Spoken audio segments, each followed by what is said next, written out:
I have a kind of interesting story that happened to me in my life, and it kind of explains a lot of me. I'm a different cat, you know what I mean? I just am, you know. And some stuff, you know, you can't wash off, you know. And, so every once in a while, I meet people. I tell people. This is Erin. She's a great person. The other night, I told Erin the story, and what's interesting is I started doing comedy 8.5 years ago, and I was like, one day I just want to tell this story on the stage. Like that's like a very big milestone. In many ways, even bigger than fame, which is kind of a crazy thing to say, but like it kind of is. Like, it's a story that makes my life feel very surreal. And hello everybody. It's literally 8.5 years in the making. That's crazy as that sounds. But was like, just do it, man. And I was like, okay. And it was like, is there any place you feel comfortable? Well, I have a good friend named Steve Malloy. He's having me on a show. I get 8 minutes, so I don't want to ruin the show. I guess I'll try and go up at the end. Yeah, I'll ask him, and I think he'll be cool with it. And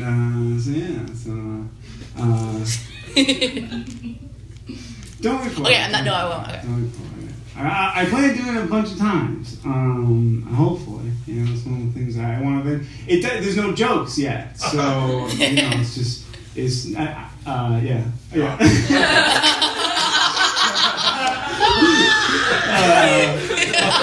Thank you. Yeah, so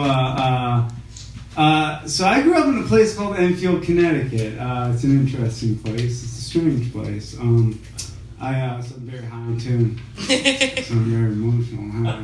I grew up in a junkyard. It's kind of a weird thing to say, but my father,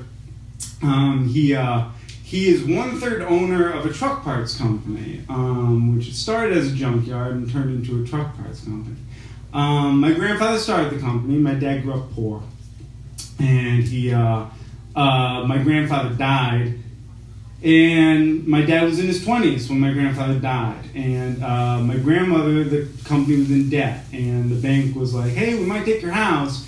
And my grandma was like, well, what do we do? And the boys were going to continue running the business, but the boys were like, hey, sign it over to us. We will take on the debt and then just keep working, you know, and keep on supporting the family and keep on paying it out of debt, as we've been doing with Dad. And so she signed it over to my dad and my Uncle Frank. And they own, and she kept 10%. And they had 90%, so 45-45. And then my Uncle Sal, he graduated from college. And he came into the business too. And so they split it up 30-30-30-10. And I have an Uncle Michael.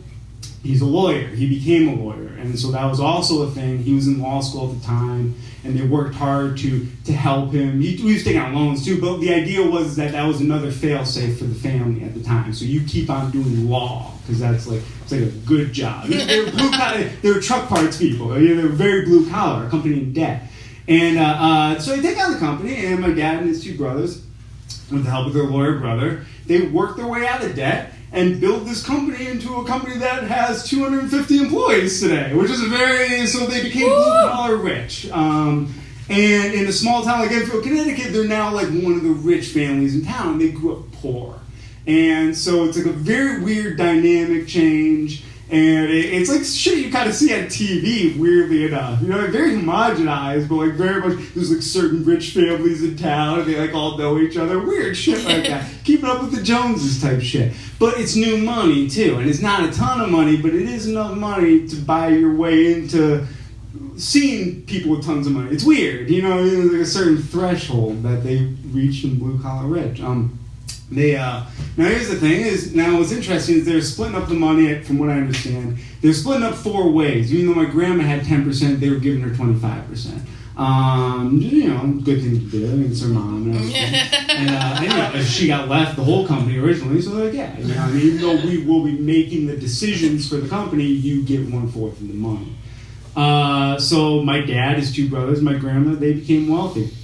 Everybody else didn't become wealthy, but there was this idea that like, hey, we'll make sure your kids always look like all the other kids and stuff. You know what I mean? Like we'll when people get to high school and we buy them used cars through the company. You know what I mean? We'll buy every kid. You know stuff like that. We'll start up funds to help your kids with college and stuff. Things like that. Things to level the playing field across the board in certain ways. I guess a lot of anger and resentment happened. I don't know. I don't know all the details about the whole thing. Well, see, a lot of what I'm about to tell you is stuff I know and stuff I've been told, which is a very strange combination of things. You know what I mean? But this is so this is what happened. Effectively, people were becoming bitter and everything like that, and my dad has a sister named Teresa. And so effectively what happened is when she was a strange person, from what I understand. She was the most bitter out of everybody about kind of, I guess like a viewing life as like a dependency type situation. I don't know, in the sense of keeping up with the Joneses in town. I don't know, you know what I mean? This is what I'm told. When I was 13 years old, my dad's sister Teresa, she falsely accused me of molesting her son. She went to my grandmother and she told my grandmother. She falsely accused me. She made the false accusation to my grandmother. My Aunt Selena tells me that she believes it was because she wanted money. She was going to extort my grandma for money for it. She says that like a week beforehand, she was demanding $80,000 from my grandma. But this, like I said, this stuff I know. You know what I mean? This stuff I've been told. So she falsely accuses me of molesting her son. My parents, my grandma goes and tells my parents, and they go and confront her. And what happens is a DCF investigation gets opened up, a police investigation. I end up taking a lie detector test, like a professional. There's like literally the dude who like does like murders on death row and shit. Like actually, like I was hooked up, 13 years old, man, hooked up to all this shit and stuff, and it was great. It showed that I'm innocent. The lie detector test showed that I'm telling the truth, that I'm innocent, and it was a very surreal moment. That moment in particular, doing the live, that was a moment where I became very dissociative, and I didn't realize it right away. It's very strange to see adults not knowing what to do. It's very strange to look out and be like, oh, these are other kids. Holy shit. You know what I mean? Like, no one here knows what is going on. Oh my. It's just very surreal to see like people who were like Italian gangsters, like all of a sudden, like, I don't know what's happening. I don't know. It's very, it was very, very surreal. That particular moment was a very surreal moment. Eventually what happened is the DCF, the police, the courts, they said to Teresa, hey, your kid, of course, this is what I'm told, your kid, of course, is going to have to meet with a child psychologist. And she said, oh, no. She refused. And so the courts of DCF, they were like, oh, well, this is bullshit, and they declared it unsubstantiated. It's like a stamp. They just go unsubstantiated. And they throw it in the trash, and then everyone goes, like literally as quickly as it started, it ended. It was like and then everyone's like, oh, like, sorry that happened to you. Just pretend like it never happened. And I'm like, and it was very like everyone. What happened? So they kicked her out of the family. They exiled her from the family. That was her punishment. So they told me, they go, okay. They go, she can never come back around ever again. I was told that she would have to basically formally apologize to you, your dad, declare your innocence, that she can never come back ever again. And so she's gone. She's gone. And family parties continue. It's literally like everything just goes on. You know what I mean? Like big thing. She's just gone now, in exile, gone, banished. Yeah, and I actually I said this, Aaron, which is very true. I really love my grandma a lot because she lost a daughter for a grandson, which is a very cool thing for a lady to do. Yeah, so.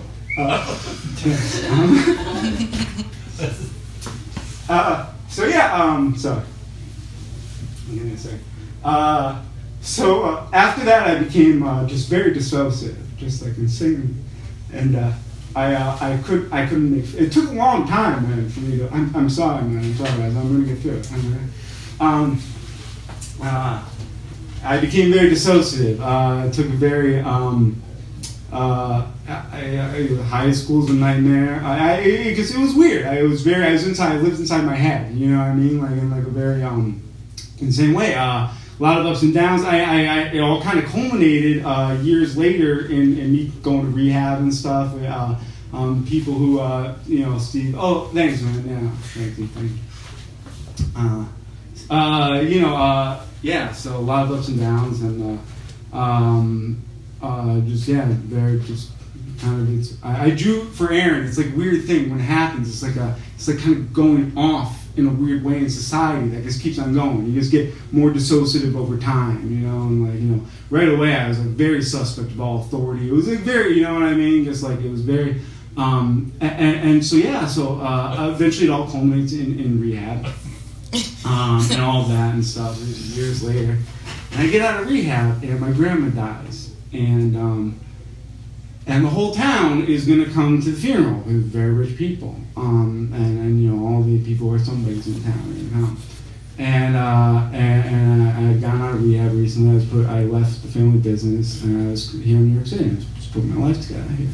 And I'm driving up to the funeral for my grandma, and I get a call from my dad, and my dad says, "Hey," he goes, I just want you to know, he goes, I don't know how to tell you this. He goes, listen, he goes, we're all meeting at this funeral home. We're going to go over, with the casket, you know what I mean? We're going to all walk in with the casket. And he goes, listen, he goes, here's the deal. He goes, I don't want to tell you this. He goes, Teresa asked if she can walk in with the casket. And so they don't know how to tell her no. It's like a grieving your mom thing. So they said yes, and I said I'm not gonna walk in. I can't. I won't stand in solidarity with her. That's honestly I won't do such a thing. And so I get there and I'll never forget this day, man.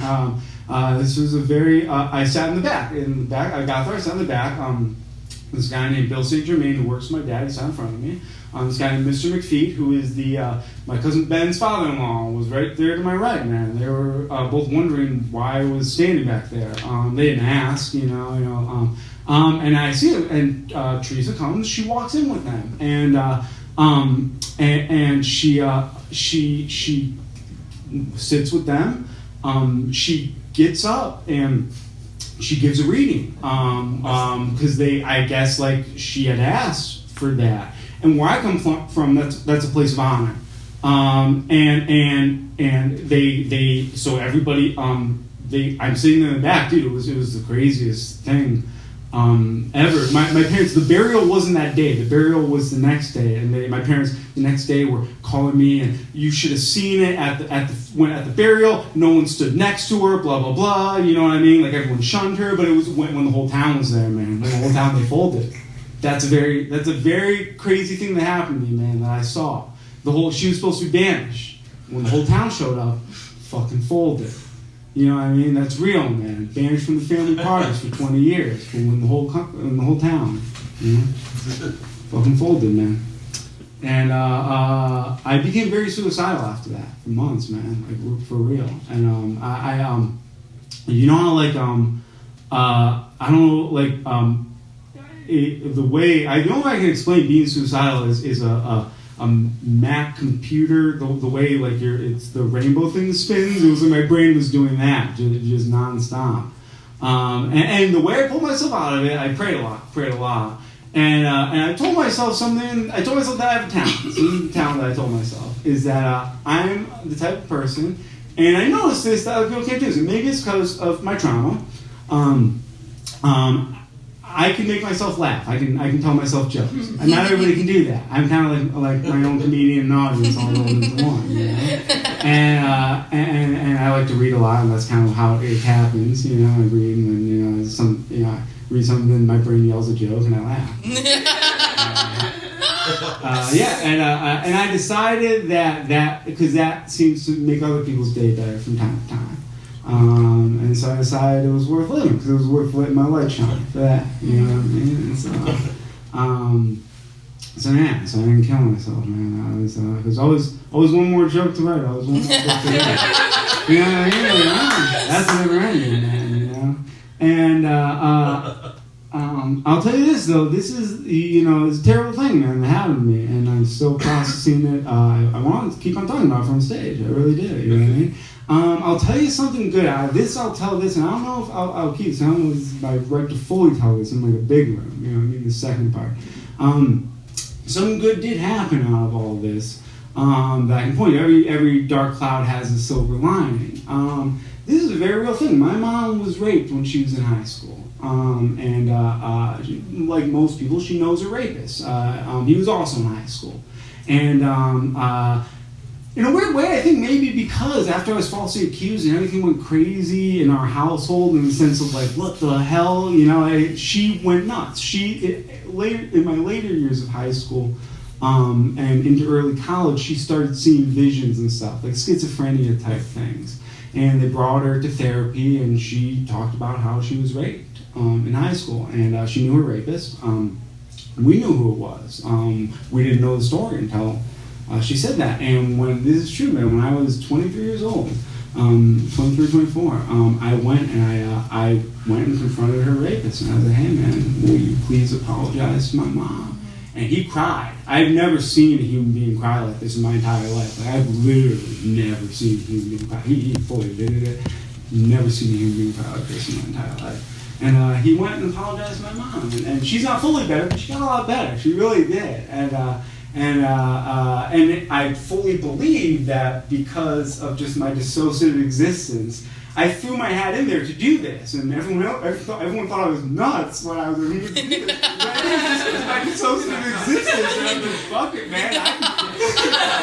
I need my tragedy to have some meaning, So like, it was crazy how that works, man. So I don't know. I'm just gonna keep on going. Thank you guys for listening.